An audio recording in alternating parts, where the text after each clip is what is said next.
Hello दोस्तों, welcome to sleepy classes. तो आज के प्रीक्योर में जो हम आपके करंट अफेयर्स डिस्कस करने जा रहे हैं वो आपके साइंस एंड टेक्स से रिलेटेड है।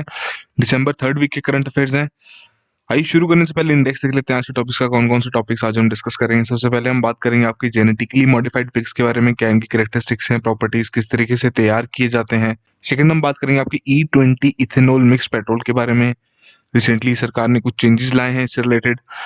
थर्ड हम बात करेंगे 3D प्रिंटिंग पॉलिसी के बारे में कि मिनिस्ट्री को कहा जा रहा है कि इससे रिलेटेड पॉलिसी बनाई जाए और मिनिस्ट्री इस पर काम भी कर रही है, तो थोड़ी बहुत इसके बारे में हम डिस्कस करेंगे। फोर्थ टॉपिक में हम आपके बात करेंगे रशियन का जो S-400 मिसाइल सिस्टम है, इससे रिलेटेड टर्की पे सैंक्शंस लगाई गई हैं यूएस द्वारा।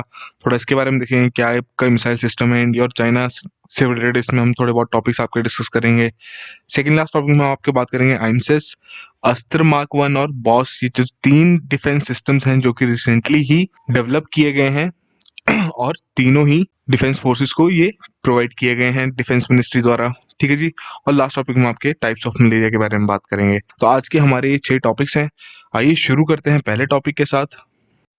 तो यहाँ बात हो रही है आपकी जेनेटिकली मॉडिफाइड पिग्स के बारे में। तो रिसेंटली ही जो यूएस की फूड एंड ड्रग एडमिनिस्ट्रेशन है, उन्होंने अप्रूव किया है first of its kind intentional genomic alteration, IG जिसे कहते हैं, in a line of domestic pig referred to as GalSafe pigs. ठीक है जी।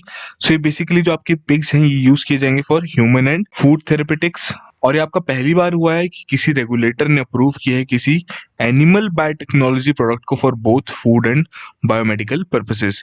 ठीक है जी। तो इसमें हम हमारे टॉपिक्स क्या रहेंगे, सबसे पहले हम बात करेंगे आपकी इंटेंशनल जीनोमिक ऑल्टरेशन क्या चीज है। तो जैसे कि नाम में लिखा है इंटेंशनल जीनोमिक ऑल्टरेशन, तो बेसिकली क्या मतलब है कि एक तरीके के स्पेसिफिक चेंजेस किए जाएंगे to the genome of the organism using modern molecular technologies, जिसे हम जीनोम एडिटिंग या जेनेटिक इंजीनियरिंग के नाम से भी जानते हैं।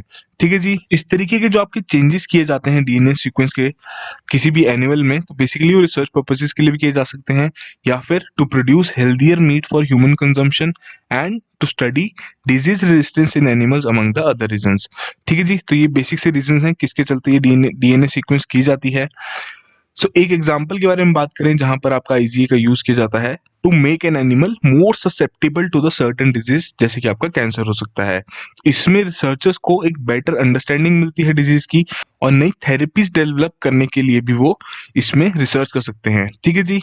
एफडीए के आधार पर क्या आपका फर्क है किसी भी एनिमल में विद इन आईजीए, या फिर कोई सिंपल सा एनिमल है जिसके जिसके साथ आपका आईजीए एसोसिएटेड नहीं है, कि जो आईजीए के चलते एक नया ट्रेट और कैरेक्टरिस्टिक्स एसोसिएट कर जाता है उस एनिमल के साथ, जैसे कि आपकी फास्टर ग्रोथ हो सकती है या फिर आपकी रेजिस्टेंस बढ़ सकती है टू सर्टेन डिजीज। तो ये बेसिक सा डिफरेंस है।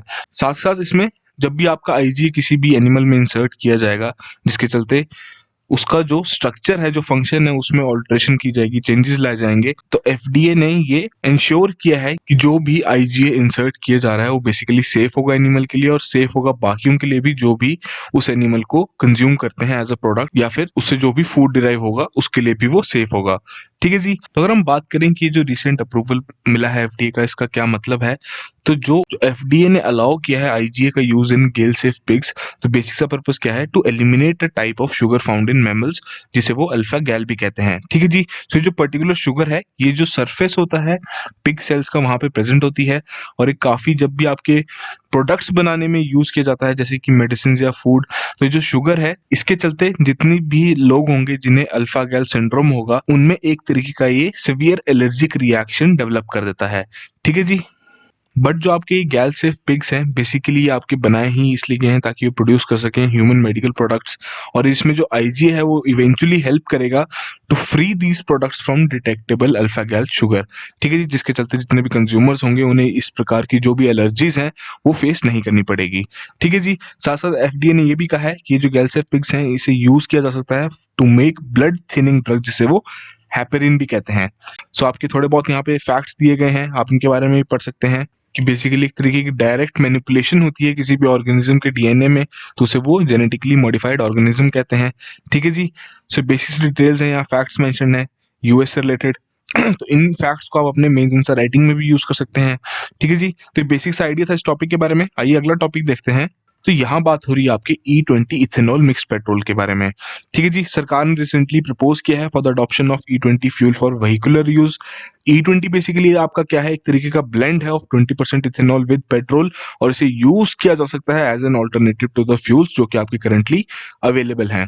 ठीक है जी, तो इसमें जो ministry of road transport and highways है उन्होंने रिसेंटली पब्लिश की है एक ड्राफ्ट नोटिफिकेशन, जिसके चलते उन्होंने उस नोटिफिकेशन को पब्लिक कमेंट्स और ओपिनियंस के लिए खोल दिया है ताकि E20 फ्यूल की अडॉप्शन की जा सके। तो इसमें सरकार का क्या नजरिया है कि वो चाहते हैं अडॉप्शन की जा सके of mass emission standards for this fuel for transport application. साथ के साथ उनकी ये भी इच्छा है कि जो आपकी E20 कंप्लायंट व्हीकल्स हैं उनकी डेवलपमेंट भी फैसिलिटेट की जा सके।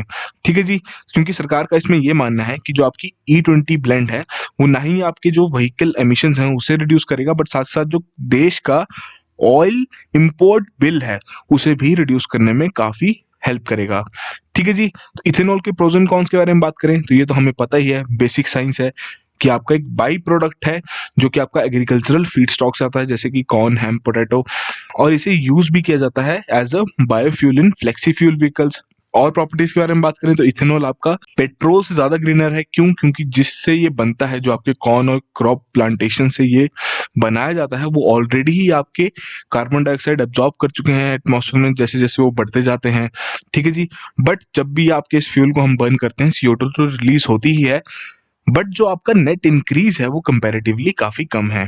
ठीक है जी, तो ये तो आपके प्रोज हो गए, बट जो इसकी एफिशिएंसी है वो काफी कम है देन अ फ्यूल, क्योंकि आपका इसका लो एनर्जी कंटेंट है।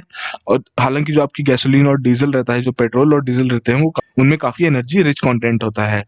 इसी के चलते जब भी आप इस फ्यूल को बर्न करते हैं तो काफी कम पावर ये डिलीवर करता है, जिसके चलते इसकी जो कंजम्पशन है, फ्यूल कंजम्पशन, वो बहुत ज्यादा है और जो माइलेज है वो भी बहुत कम है। साथ साथ जो भी आपके ब्लेंड्स रहते हैं जैसे E15 जो कि 15% इथेनॉल से ज्यादा है, वो काफी, हम कह सकते हैं कि हाईली करोसिव होंगे फॉर ओल्डर व्हीकल्स, क्योंकि जो उसमें अल्कोहल होगा वो आपके जो पुराने रबड़ सील्स होंगे उन्हें डैमेज कर सकता है, तोड़ सकता है, और जो इंजन है उस पर भी काफी हार्मफुल इम्पैक्ट हो सकता है इसका।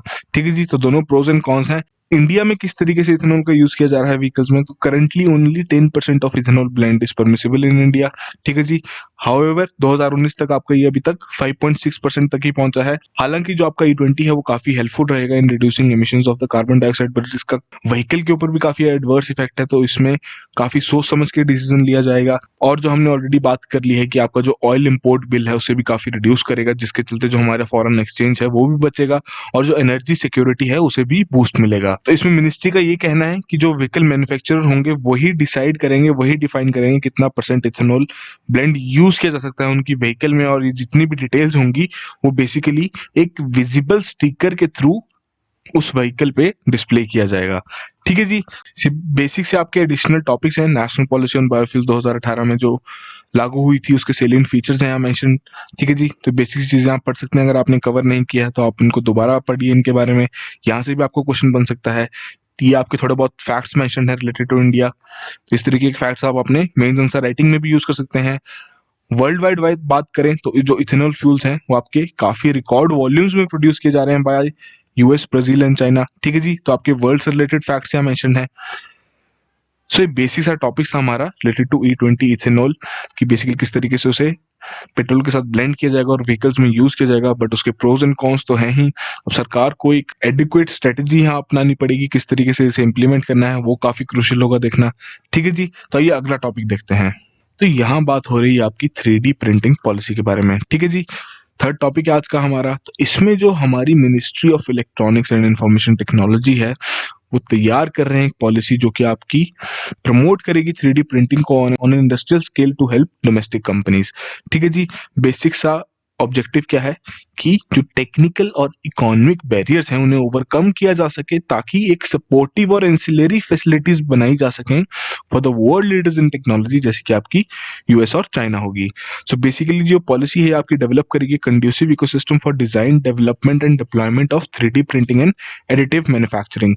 3D प्रिंटिंग के बारे में अगर हम पर्टिकुलरली बात करें तो काफी वायबल इंडस्ट्री है, एक तरीके की आपकी एडिटिव मैन्युफैक्चरिंग है, जहां पर जो कंपनीज हैं वो स्पेसिफिक प्रोडक्ट्स ही बनाती हैं, मतलब डिमांड बेस पे प्रोडक्ट्स बनते हैं जो कि आपके किसी प्रोजेक्ट्स में यूज किए जा सकते हैं, जैसे कि आपको कोई भी लाइट वेट इक्विपमेंट हो गया।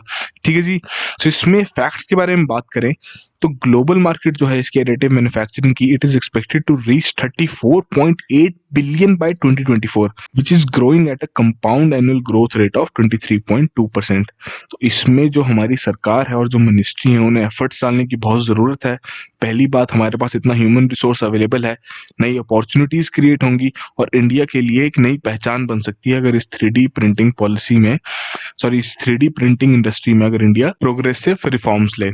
ठीक है जी। बेसिकली जो आपकी 3D प्रिंटिंग है यूज करती है कंप्यूटर एडेड डिजाइनिंग, जिसके चलते वो प्रोटोटाइप्स तैयार करते हैं या फिर वर्किंग मॉडल्स तैयार करते हैं of objects by laying down successive layers of materials. इसमें मटेरियल्स कौन कौन से यूज हो सकते हैं? आपके plastic, resin, thermoplastic, metal, fibre और सेरेमिक। ठीक है जी। तो सॉफ्टवेयर की हेल्प से ही जो भी आपका मॉडल प्रोड्यूस करना है या जो भी प्रिंट करना है वो बेसिकली आपका पहले डेवलप किया जाता है कंप्यूटर द्वारा, जो कि फिर इंस्ट्रक्शंस देता है आपके 3D प्रिंटर को। सो एक तरीके का ये आपका मैन्युफैक्चरिंग एस्पेक्ट ही नहीं रहेगा इसमें आपका डिजाइन और सॉफ्टवेयर भी है।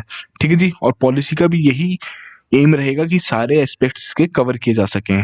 तो इसमें जो केंद्रीय सरकार रहेगी वो इनकरेज करेगी मार्केट लीडर्स को, ताकि वो ग्लोबल बेसिस सेट कर सकें for 3D manufacturing in India. और साथ ही साथ जो इंपोर्ट किया जा रहा है of printed material for domestic requirements, उन्हें भी डिस्करेज किया जा सके। क्योंकि जो की एप्लीकेशंस के बारे में बात करें, जो ऐसे प्रोडक्ट्स आपके तैयार किए जाते हैं, तो आपके मेडिकल और अलाइड सेक्टर में काफी ये इंपॉर्टेंट माने जाते हैं। बट इसमें आपका चैलेंज क्या है कि लैक ऑफ स्टैंडर्ड्स हैं। क्यों? क्योंकि ये काफी अभी नया डोमेन है जहां पर अभी कोई भी किसी तरीके के ग्लोबल क्वालिफिकेशंस या सर्टिफिकेशन नॉर्म्स एस्टैब्लिश नहीं किए गए हैं। ठीक है जी। और अगर इसकी एप्लीकेशंस के बारे में बात करें, कहाँ कहाँ ये यूज किया जा सकता है, जैसे कि आपका ऑटो और एंसिलरी ऑटो हो गया, ठीक है जी, स्पेयर पार्ट्स बिजनेस हो गया, engine, interior and exterior parts of luxury vehicles, landing gear, इन सभी में इसका काफी यूज किया जा सकता है। साथ साथ जो आपके इलेक्ट्रॉनिक्स हो गए, प्रिंटेड सर्किट बोर्ड्स हो गए, क्लोथिंग, टॉयज, ज्वेलरी, इन सभी में 3D प्रिंटिंग का काफी इंपॉर्टेंट यूज हो सकता है। एशिया फैक्ट्स के बारे में बात करें, जो 50% है इस पूरी 3D प्रिंटिंग की मार्केट एशिया में, तो वो आपकी चाइना में कॉर्नर्ड है। ठीक है जी। उसके बाद आपकी जापान में 30%, साउथ कोरिया में 10% है। बट ग्लोबली बात करें तो यूएस इसका लीडर है 3D प्रिंटिंग का, with more than 35% of market share. साथ साथ इसमें और एक चैलेंज ये रहेगा कि जो इंडस्ट्री और मिनिस्ट्रीज हैं उन्हें कन्विंस करना to push for its adoption in their respective sectors, क्योंकि नई नई टेक्नोलॉजी है, इसे समझने में थोड़ा टाइम लगेगा, तो उतना ही टाइम इसकी अडेप्शन में भी लगेगा। यहाँ पर हम थोड़ा सा देख सकते हैं किस तरीके से काम करता है। तो कंप्यूटर द्वारा डिजाइन किया जाता है, वो डिजाइन आपका कंप्यूटर में अपलोड किया जाता है। ठीक है जी। फिर डिसाइड किया जाता है कौन से आपको मटेरियल में उसे प्रिंट करना है, और वो प्रिंट कमांड आपके प्रिंटर को दे दी जाती है जो 3D प्रिंटर है, और उसके चलते ही आपको ये आउटपुट मिलती है। ठीक है जी। सो बेसिक डिटेल्स थी इससे रिलेटेड। आइए फोर्थ टॉपिक के बारे में बात करते हैं। यहाँ बात हो रही है रशियन S-400 मिसाइल सिस्टम के बारे में। तो रिसेंटली ही यूएस ने टर्की पे सैंक्शंस इंपोज किए हैं over the acquisition of Russian S-400 air defence systems. ठीक है जी। सो क्या है आपका S-400 air defence missile system? So एक तरीके का आपका ये surface to air missile system है, जो कि रशिया द्वारा डिजाइन किया गया है। नेटो इसे SC-21 ग्राउलर भी कहती है। सो आपका काफी डेंजरस माना जाता है as operationally deployed modern long range surface to air missile in the world. और एक जो आपका यूएस का डेवलप किया गया है third terminal high altitude air defence system, उससे भी काफी एडवांस माना जाता है इसे। ठीक है जी। सो ये जो आपका सिस्टम है ये एंगेज कर सकता है all type of aerial targets, जैसे कि आपका एयरक्राफ्ट भी हो सकता है, अनमैन्ड व्हीकल जो कि आपके ड्रोन्स हैं, बैलिस्टिक और क्रूज मिसाइल्स को भी ये टारगेट कर सकता है within the range of 400 kilometre. बहुत इंपॉर्टेंट फैक्ट है, ये आपको पता होना चाहिए इसके बारे में। And an altitude of up to 30 kilometres. तो आप यहीं से आइडिया लगा सकते हैं जिसकी रेंज इतनी ज्यादा है वो कितना इफेक्टिव होगा। साथ के साथ ये सिस्टम आपका ट्रैक कर सकता है 100 एयरबोर्न टारगेट्स और एंगेज कर सकता है 6 के साथ simultaneously at the same time. और इससे पहले ही आपके S-200 और S-300 भी निकाले गए थे रशिया द्वारा। सो बेसिकली इसमें आपका मल्टी फंक्शनल रेडार सिस्टम है, ऑटोनॉमस डिटेक्शन सिस्टम है, टारगेटिंग सिस्टम भी रखे गए हैं, एंटी एयरक्राफ्ट मिसाइल सिस्टम्स हैं, लॉन्चर जिसमें रखे गए हैं, कमांड और कंट्रोल सेंटर। तो इसी का पूरा ही ये एक आपका जो S-400 का सिस्टम है इन सारे सिस्टम्स को इंटीग्रेट करता है, इसलिए ये काफी आपका डिमांड में भी है बाकी कंट्रीज द्वारा। So it is capable of firing 3 types of missile to create a layer defence. और यही आपका जो S-400 है टाइम्स मोर इफेक्टिव है than the previous Russian air defence system, और इसे आपके सिर्फ 5 मिनट के अंदर अंदर इसे डिप्लॉय किया जा सकता है। या आपकी जो एग्जिस्टिंग या फिर जो फ्यूचर एयर डिफेंस यूनिट्स होंगे, एयरफोर्स, आर्मी, नेवी, इन सभी के साथ इसे इंटीग्रेट भी किया जा सकता है। सो जो पहला आपका S-400 सिस्टम थे, वो आपके सबसे पहले 2007 में ऑपरेशनल किए गए थे और अभी भी आपके मॉस्को को डिफेंड करते हैं। जो आपके सीरिया में भी डिप्लॉय किए गए थे 2015 में to defend Russian and Syrian naval and air assets. साथ साथ रशिया ने अपने S-400 यूनिट्स को स्टेशन किया है क्रीमिया में to strengthen the Russia's position on the recently annexed peninsula. तो क्रीमिया का जो कॉन्फ्लिक्ट चल रहा है वहां पे भी रशिया ने अपने ये S-400 यूनिट्स हैं वहां स्टेशन कर रखे हैं। इंडिया के पॉइंट ऑफ व्यू से बात करते हैं तो चाइना ये सिस्टम आपका खरीद रहा है रशिया से। ठीक है जी, 2015 में ही डील साइन हुई थी बीजिंग की रशिया के साथ, जिसके चलते इन्होंने 6 बटालियंस ऑफ सिस्टम्स परचेज किए थे। 2018 जनवरी में ये डिलीवर भी कर दिए गए। इंडिया को ये जो आपका डिफेंस सिस्टम है एक्वायर करना काफी जरूरी है because of the two front war जो कि चल रहा है आपका चाइना और पाकिस्तान के साथ। ठीक है जी, सो दिसंबर 2015 में उन्होंने इवेल्युएट इंडिया को 5 यूनिट्स की जरूरत है, बट ये जो डील है आपकी ये अभी साइन नहीं हुआ है and it is expected to be sign soon between Russia and India. तो इसमें बाकी भी कंट्रीज हैं जो कि काफी इंटरेस्ट दिखा रही हैं इस तरीके की डील साइन करने में रशिया के साथ। फिर हम बात करते हैं आपके कैट्सा के बारे में जो सैंक्शन लगाई गई है। ठीक है जी, तो बेसिकली कैट्सा आपका क्या है, countering America's adversaries through sanctions act. ये आपका यूएस कांग्रेस द्वारा पास किया गया था। बेसिक ऑब्जेक्टिव इसका क्या है कि जो ईरान, रशिया और नॉर्थ कोरिया को काउंटर किया जा सके थ्रू प्यूनिटिव मेजर्स। तो इसमें जो टाइटल 2 है इस एक्ट का वो प्राइमरीली आपका डील करता है with the sanctions on Russian interest, जैसे कि उनके ऑयल एंड गैस इंडस्ट्रीज हो गए, डिफेंस एंड सिक्योरिटी सेक्टर हो गया, फाइनेंशियल इंस्टीट्यूशंस हो गया, in the backdrop of its military intervention in Ukraine.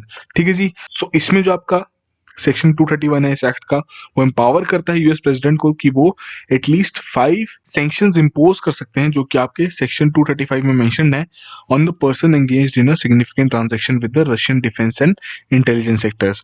ठीक है जी, तो अगर कैट्सा आपकी इंप्लीमेंट कर दी जाए इन इट्स इंडियन फॉर्म तो ये काफी इंडिया के डिफेंस प्रोक्योरमेंट पर भी इफेक्ट कर सकता है जो कि रशिया से वो प्रोक्योर करने जा रहे हैं। तो इसमें जो हमारा S-400 एयर डिफेंस सिस्टम जो हम प्रोक्योर करने की बात कर रहे हैं वो तो अफेक्ट करेगा ही, बट जो आपके बाकी प्रोजेक्ट्स हैं जैसे कि आपका KA-2260 हेलीकॉप्टर्स, इन सभी डील्स पर भी इसका काफी बैड इंपैक्ट पड़ेगा क्योंकि इंडिया के काफी वेपन्स आपके सोवियत या जिसे हम कह सकते हैं रशियन ओरिजिन के ही हैं। डिटेल्स आपकी यहाँ सब मेंशन्ड है, बट अगर आपके ये सैंक्शन लगा दी जाते हैं इंडिया के ऊपर तो उससे जो इंडो यूएस टाइज हैं उन पे भी काफी बुरा असर पड़ेगा और जो इमेज है यूएस की एज अ रिलायबल पार्टनर उस पर भी हम कह सकते हैं काफी हैवी इंपैक्ट पड़ेगा क्योंकि यूएस के लिए इंडिया काफी एक मेजर मार्केट है उनकी डिफेंस इंडस्ट्री के लिए।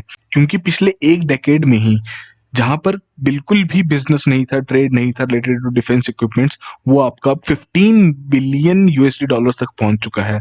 ठीक है जी, यहाँ पर आपकी ये मेंशन है जो डील साइन हुई है। ठीक है जी, परसेंटेज में बात करें तो जो यूएस शेयर है ऑन इंडियन आर्म इंपोर्ट्स वो आपका 23% है in terms of number of contracts and 54% by value. ठीक है जी, तो काफी हैवी है। तो यूएस यहाँ नहीं चाहेगा कि उनके इंडिया के साथ रिलेशंस खत्म हो और जो उनकी पोटेंशियल मार्केट है डिफेंस इंडस्ट्री की उस पर किसी भी तरीके का कोई असर पड़े। ठीक है जी, तो बेसिक सी डिटेल्स थी आपकी रिलेटेड टू S-400 जो कि रशिया का डिफेंस सिस्टम है, किस तरीके की सैंक्शंस इंपोज की जाती हैं, इंडिया का इसमें क्या फायदा है, इंडिया को किस तरीके से जो चाइना ये एक्वायर करता जा रहा है आपका ये S-400, किस तरीके से इंडिया को भी खुद को प्रिपेयर रखना है। ठीक है जी, तो आइए आज का अगला टॉपिक देखते हैं। तो यहाँ बात हो रही है जो डिफेंस मिनिस्ट्री ने रिसेंटली 3 इंडिजीनियसली डेवलप्ड सिस्टम्स आपके Indian army, navy and air force को डिलीवर किए हैं। तो इसमें आपका सबसे पहले कौन सा है, Indian maritime situational awareness system जो कि नेवी को दिया गया है। इसमें फिर आपका अस्त्र मार्क 1 मिसाइल है जो कि आपकी एयरफोर्स को दी गई है। ठीक है जी, फिर आपका बॉर्डर सर्वेलेंस सिस्टम है जिसे बॉस भी कहते हैं, ये आपका आर्मी को दिया गया है। सो बेसिकली आपके 3 सिस्टम्स हैं, तीनों के बारे में देखते हैं। तो पहले बॉस के बारे में बात करते हैं। जो आपका बॉर्डर सर्वेलेंस सिस्टम है आपका ऑलरेडी डिप्लॉयड है लद्दाख में अगेंस्ट द चाइनीज ट्रूप्स। एक तरीके का ये आपका all weather electronic surveillance system है जो कि सक्सेसफुली डिजाइन और डेवलप किया गया है by instruments research and development establishment. ये जो फैक्ट्स हैं ये काफी इंपॉर्टेंट हैं आपके प्री पॉइंट ऑफ व्यू से, इन्हें जरूर नोट्स में उतारिए। ठीक है जी, और ये आपका डिप्लॉयड है लद्दाख बॉर्डर एरिया में। पूरी दिन रात सर्वेलेंस के लिए। तो बेसिकली आपका मॉनिटर करता है और सर्वेलेंस प्रोवाइड करता है by automatically detecting the intrusions in the harsh high altitude sub zero temperature areas with remote operation capability. ठीक है जी। सो आप देख सकते हैं कितना इंपॉर्टेंट है ये लद्दाख वाले एरिया के लिए, और ये आपका प्रोड्यूस किया जा रहा है भारत इलेक्ट्रॉनिक्स लिमिटेड द्वारा। ठीक है जी। आइमसेस के बारे में बात करें तो एक तरीके का आपका state of the art fully indigenous high performance intelligence software system है, जो कि आपको क्या क्या प्रोवाइड करता है इंडियन नेवी को। ग्लोबल मैरीटाइम सिचुएशनल पिक्चर, ठीक है जी, मरीन प्लानिंग टूल्स और साथ साथ आपकी एनालिटिकल कैपेबिलिटीज। तो बेसिकली आपका सिस्टम प्रोवाइड करता है maritime operational picture from the naval headquarters to each individual ship in the sea to enable naval command and control। ठीक है जी।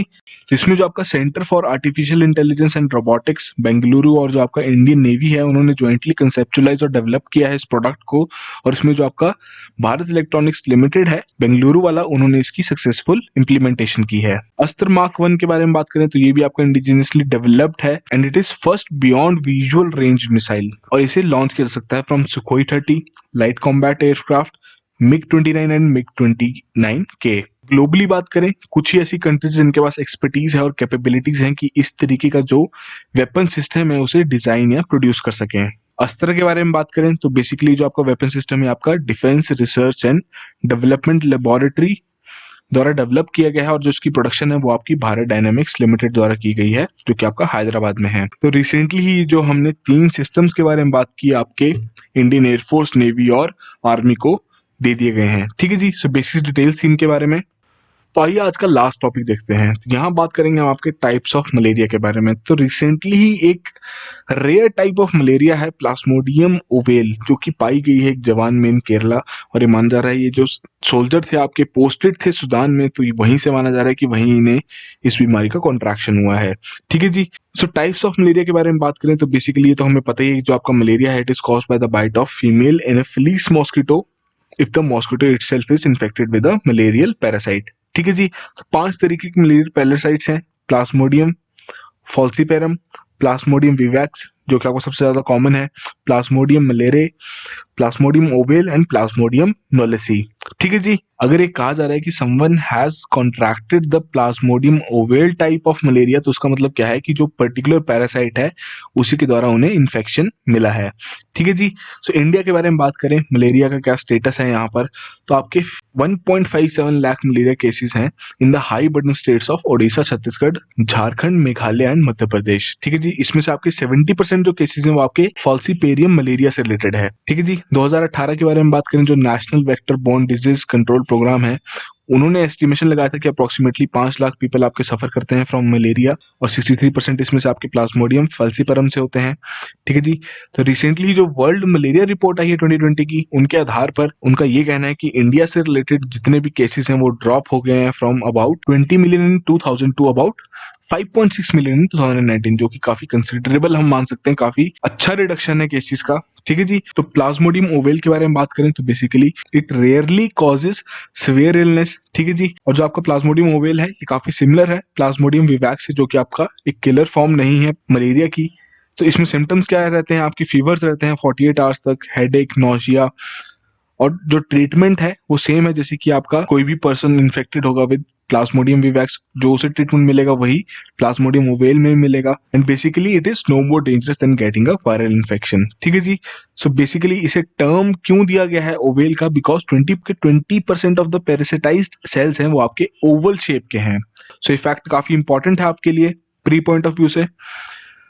सो काफी पॉसिबल है कि जो पैरासाइट है आपका स्प्लीन या रिवर में ही रहे बॉडी के for a long period of time, even years after the mosquito bite, और जो पर्सन है वो आपका सिम्टोमेटिक काफी टाइम बाद भी हो सकता है। ठीक है जी। सो जो डिस्टिंग्विश करना होता है कि प्लाज्मोडियम विवैक्स नेचर का केस है, प्लाज्मोडियम ओवेल नेचर का केस है, तो काफी ट्रिकी है ये इंडिया में।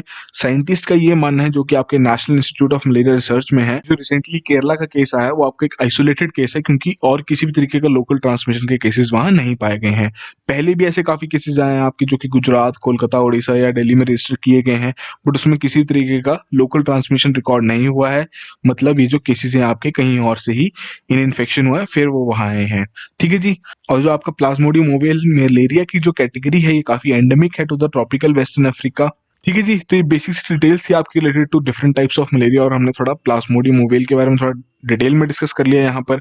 जरूर आपके लिए थोड़ा नया टॉपिक है, इसको जरूर अपने नोट्स में उतारिए। तो आज के जो हमारे 6 टॉपिक्स थे करंट अफेयर्स के, आज यहीं खत्म होते हैं।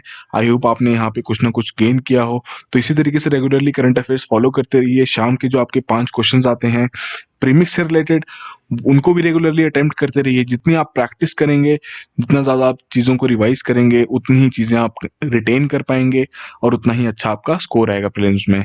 So that will be all the very best.